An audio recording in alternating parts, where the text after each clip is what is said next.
ವೀಕ್ಷಕರೇ, ಸ್ವಾಗತ ಸುಸ್ವಾಗತ.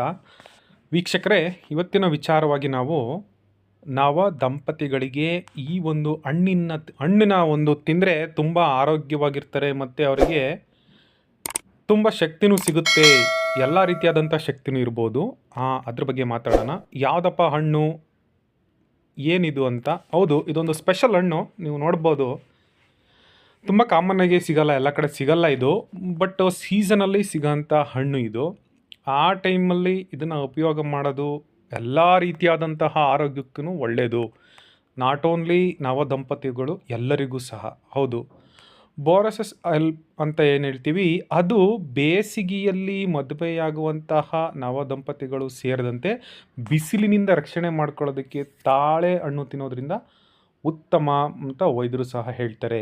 ಹೌದು, ನಿರ್ದಿಷ್ಟವಾಗಿ ಹೇಳೋದಾದರೆ ಈ ಒಂದು ಹಣ್ಣು ದೇಹದಲ್ಲಿ ನಿರ್ಜಲೀಕರಣಗೊಳಿಸೋದನ್ನು ತಡೆಯುತ್ತೆ. ಅಂದರೆ ಡಿಹೈಡ್ರೇಷನ್ ಅಂತ ಏನು ಹೇಳ್ತೀವಿ, ಅದನ್ನು ತುಂಬ ಚೆನ್ನಾಗಿ ತಡೆಗಟ್ಟುತ್ತಂತೆ ಈ ಒಂದು ಹಣ್ಣು, ತಾಳೆ ಹಣ್ಣು.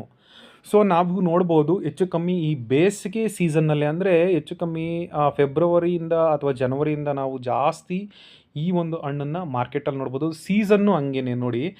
ಈಗ ಬಿಸಿಲು ಜಾಸ್ತಿ ಇದೆ, ಆ ಟೈಮಲ್ಲಿ ಹಣ್ಣು ನಮ್ಗೆ ಯಾವಾಗಲೂ ಅಷ್ಟೇ ಆ ಸೀಸನ್ನಲ್ಲಿ ಸಿಗುವಂತಹ ಫುಡ್ ಇರ್ಬೋದು, ಹಣ್ಣು ತಿನ್ನೋದು ಭಾಳನೇ ಮುಖ್ಯ ಆಗಿರುತ್ತೆ. ತಾಳೆ ಹಣ್ಣು ಅನ್ನೋದು ನಮ್ಮ ಜೀರ್ಣಕ್ರಿಯೆ ಅಥವಾ ಚಯಾಪಚಯ ಕ್ರಿಯೆ ಅಂತ ಏನು ಹೇಳ್ತೀವಿ, ಅದನ್ನು ಜಾಸ್ತಿ ಮಾಡಿ ಹಾಗೆಯೇ ನಿರ್ಜಲೀಕರಣಗಳನ್ನು ತಡೆಗಟ್ಟಿ ಸಕ್ಕರೆಯೊಂದಿಗೆ ತಿಂದ್ರಂದೆ ತುಂಬ ರುಚಿಯಾಗಿರುತ್ತೆ. ಮತ್ತು ಹೊಟ್ಟೆಯ ಕೊಬ್ಬನ್ನು ಕರಗಿಸೋದಿರ್ಬೋದು, ಮತ್ತು ಹೆಣ್ಣು ಮಕ್ಕಳಲ್ಲಿ ಬರುವಂತಹ ಮುಟ್ಟಿನ ಸಮಸ್ಯೆ ಇರ್ಬೋದು, ಇವುಗಳನ್ನ ತಿನ್ನೋದನ್ನು ಮರಿಬೇಡಿ. ಅಂದರೆ ಎಲ್ಲ ಒಂದು ಆರೋಗ್ಯಕ್ಕೂ ಭಾಳನೇ ತುಂಬ ಚೆನ್ನಾಗಿ ವರ್ಕ್ ಆಗುತ್ತೆ ಅಂತ ಹೇಳ್ತಾರೆ.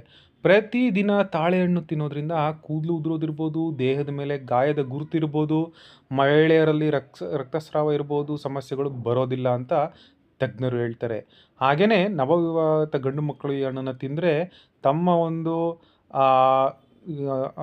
ಲೈಂಗಿಕ ಕ್ರಿಯೆಯಲ್ಲಿ ತುಂಬ ಶಕ್ತಿನೂ ಸಹ ಹೊಂದ್ತಾರೆ ಅಂತಲೂ ಸಹ ಹೇಳ್ತಾರೆ ಸ್ನೇಹಿತರೆ. ಈ ಹಣ್ಣು ಓವರಾಲು, ಈ ಒಂದು ತಾಳೆ ಹಣ್ಣು ರಸನ ಕುಡಿಯೋದ್ರಿಂದ ತುಂಬ ಪ್ರಯೋಜನವಿದೆ. ಅದರಲ್ಲೂ ಮತ್ತು ಗರ್ಭಿಣಿಯರು ಸಹ ಹೆಚ್ಚು ತಾಳೆಹಣ್ಣಿನ ರಸ ಕುಡಿಯಲು ಸೂಚಿಸ್ತಾರೆ. ಅಲ್ಲದೆ ತಾಳೆಹಣ್ಣನ್ನು ಮುಖಕ್ಕೆ ಹಚ್ಕೊಂಡ್ರೆ ಮೊಡವೆ ಕಲೆಗಳು ಸಹ ಸಂಪೂರ್ಣವಾಗಿ ಮಾಯ ಆಗುತ್ತಂತೆ.